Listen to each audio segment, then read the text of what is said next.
ಶ್ರೀ ಮಹಾಗಣಪತಿ ನಮಃ. ಶ್ರೀ ಸರಸ್ವತಿ ನಮಃ. ಮುಂದೆ ಮೈನಾಕನ ಪೂರ್ವ ವೃತ್ತಾಂತವನ್ನು ಹೇಳ್ಕೊಂಡು ಹೋಗೋಣ. ಸ್ವಾಮಿ ಎಗರ್ತಾ ಇದ್ದಾನೆ. ನಮ್ಮ ಪ್ರಭು, ನಮ್ಮ ಕಥಾನಾಯಕನಾಗಿರುವಂಥ ನಮ್ಮ ದೇವರು, ನಮ್ಮ ಪ್ರಾಣದೇವರು ಸಮುದ್ರದ ಮೇಲೆ ಎಗರ್ತಾ ಇದ್ದಾನೆ. ಹೀಗೆ ರಾಮಕಾರ್ಯ ಸಾಧನೆಗೋಸ್ಕರವಾಗಿ ಅದ್ಭುತವಾದ ಯೋಗ ಬಲವನ್ನು ವಿನಿಯೋಗಿಸಿ ತನ್ನ ಮೇಲೆ ಹಾರ್ತಾ ಇರತಕ್ಕಂಥ ಹನುಮಂತನನ್ನ ನೋಡಿ ಸಮುದ್ರ ದೇವನಿಗೆ ತುಂಬ ಸಂತೋಷ ಆಯ್ತಂತೆ. ಆಹಾ, ನನ್ನ ಮೇಲೆ ಇಂಥ ಯೋಗ ಬಲಶಾಲಿಯಾಗಿರ್ತಕ್ಕಂಥವನು ಹಾರ್ತಾ ಇದ್ದಾನೆ, ಅದನ್ನು ನೋಡಕ್ಕೆ ನನಗೆ ಎಷ್ಟು ಅದೃಷ್ಟ ನನಗೆ ಅಂತ ಸಮುದ್ರ ರಾಜನು ಸಂತೋಷ ಪಡ್ತಾ ಇದ್ದಾನಂತೆ. ಹನುಮಂತನು ಮಾಡಿದ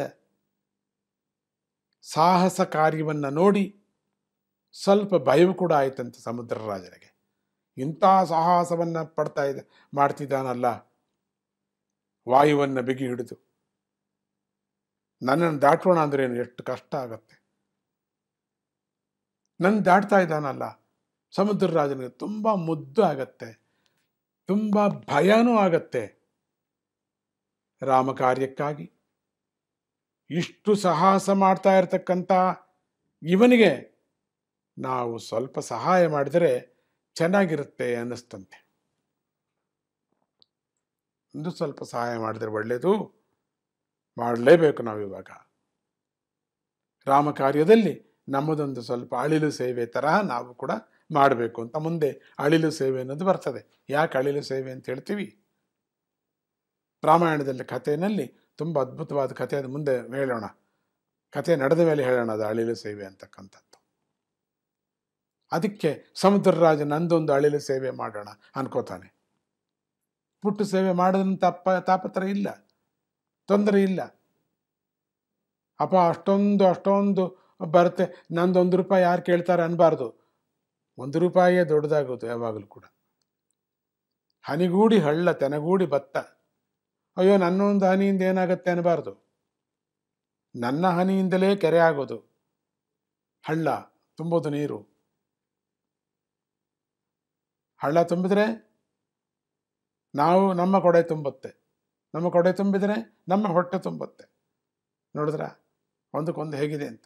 ಹಾಗೆ ಒಂದೊಂದು ಹನಿನ ಹಚ್ಕೊಂಡ್ರೆ ಅಯ್ಯೋ ಇಷ್ಟೋ ದೊಡ್ಡ ಹಳ್ಳದಲ್ಲಿ ನನ್ನ ಹನಿ ಏನು ಅಂತ. ಹಾಗೆ ತೆನೆಗೂಡಿ ಭತ್ತ, ಚಿಕ್ಕ ಚಿಕ್ಕ ಚಿಕ್ಕ ಚಿಕ್ಕ ತೆನೆಗಳೆಲ್ಲ ಗೂಡಿದ್ರೆ ತಾನೇ ಭತ್ತ ರಾಶಿ ಆಗೋದು. ಭತ್ತ ಒಂದು ಅನ್ಕೊಳ್ಳುತ್ತಂತೆ ನನಗೇನಂತ ಬಿಡು ಅಂತ ಅನ್ಕೊಂಡ್ರೆ ರಾಶಿ ಆಗೋದಿಲ್ವಲ್ಲ. ಅದಕ್ಕಾಗಿ ಸಮುದ್ರನು ಯೋಚನೆ ಮಾಡ್ತಿದ್ದಾನೆ, ನಂದು ಏನಾದ್ರು ಒಂಚೂರು ಸೇವೆ ಮಾಡಬೇಕಲ್ಲ. ಒಂದು ಕ್ಷಣ ಯೋಚನೆ ಮಾಡ್ತಾನೆ, ಯಾವ ಸೇವೆ ಮಾಡಿದ್ರೆ ಒಳ್ಳೇದು ಅಂತ. ತನ್ನ ಒಳಗೆ ಅಡುಕೊಂಡಿರ್ತಕ್ಕಂಥ ಮೈನಾಕ ಪರ್ವತದ ಹತ್ತಿರಕ್ಕೆ ಹೋದ ಸಮುದ್ರ ರಾಜ. ಏನೋ ಯೋಚನೆ ಮಾಡ್ತಾ ಇದ್ದಾನೆ, ಪಾಪ ಏನೋ ಸೇವೆ ಮಾಡಬೇಕು ಅಂತ ಹೋಗ್ತಾನೆ. ಮುಂದಕ್ಕೆ ಏನಾಗತ್ತೆ, ಮೈನಾಕ ಹಿಮವಂತನ ಮಗ, ರೆಕ್ಕೆಗಳಿರ್ತಕ್ಕಂಥ ಒಂದು ಪರ್ವತ. ಅದು ಕದಲ್ತಾ ಇವೆ ಅಂದರೆ ರೆಕ್ಕೆಗಳಿದೆ ಅಂತ ಅರ್ಥ. ಏನು ಹಾರ್ತಾ ಇವೆ ಅಂತ ಪ್ರಶ್ನೆ ಅಲ್ಲ. ಏನು ಪರ್ವತಗಳಿಗೆ ಎಲ್ಲಿರುತ್ತೆ ಅಂತ ಅನ್ಕೋಬೇಡಿ. ನಾವು ಯಾವ ಯುಗದಲ್ಲಿದ್ದೀವಿ ಯೋಚನೆ ಮಾಡಿ ನಾವು. ಹಾಗೆ ಮೇಲೆ ಕೆಳಗೆ ಪಕ್ಕಕ್ಕೆ ಯಾವ ಕಡೆಗಾದರೂ ಕೂಡ ತನಗಿಷ್ಟ ಬಂದ ಹಾಗೆ ಹಾರಾಡಬಲ್ಲ ಶಕ್ತಿಶಾಲಿ ಮೈನಾಕ ಪರ್ವತವು. ಸೃಷ್ಟಿ ಪ್ರಾರಂಭದಲ್ಲಿ ಬೆಟ್ಟಗಳಿಗೆ ರೆಕ್ಕೆಗಳಿದ್ದಂತೆ, ಅಂದರೆ ಹಾರುವಂತಹ ಶಕ್ತಿ, ಆ ಎನರ್ಜಿ ಇತ್ತು ಅಂತ ಹೇಳ್ತಾರೆ. ಈಗಲೂ ಕೂಡ ನಾವು ಮರಳುಗಾಡಿನಲ್ಲಿ ನಮಗೆ ಆಶ್ಚರ್ಯಕರವಾಗಿ ಒಂದು ಹಳ್ಳ ಇರ್ತಕ್ಕಂಥದ್ದು ಬೆಳಗ್ಗೆಗೆಲ್ಲ ಒಂದು ದೊಡ್ಡ ಬೆಟ್ಟ ಆಗಿಬಿಟ್ಟಿರುತ್ತೆ. ನಾವು ಅನ್ಕೋತೀವಿ, ಏನು ಹೆಂಗೆ ಬಂತು ಈ ಬೆಟ್ಟ, ಹಾರ್ಕೊಂಡು ಬಂತು ಅಂತ ಅಂತೀವಿ. ಆದರೆ ನಿಜವಾಗಿ ವಾಸ್ತವದಲ್ಲಿ ಆಗಿರುವಂಥದ್ದು, ಆ ಒಂದು ಮರಳಿನ ಕಾಡಿನಲ್ಲಿ ಗಾಳಿ ಬೀಸುವುದರಿಂದ ಇರ್ತಕ್ಕಂಥ ಮರಳಿನ ಪುಡಿ ಎಲ್ಲ ಒಂದು ಕುಪ್ಪೆ ಆಗಿಬಿಡುತ್ತೆ, ಒಂದು ದೊಡ್ಡ ಗುಡ್ಡೆ ಆಗಿಬಿಡುತ್ತೆ. ತೆಲುಗಿನಲ್ಲಿ ಕುಪ್ಪೆ ಅಂತೀವಿ ನಾವು. ದೊಡ್ಡ ಗುಡ್ಡೆ ಆಗಿಬಿಡುತ್ತದು, ದೊಡ್ಡ ಬೆಟ್ಟ ಆಗಿಬಿಡುತ್ತದು, ಒಂದು ಹಳ್ಳ ತುಂಬ ಹೋಗ್ಬಿಡುತ್ತದು.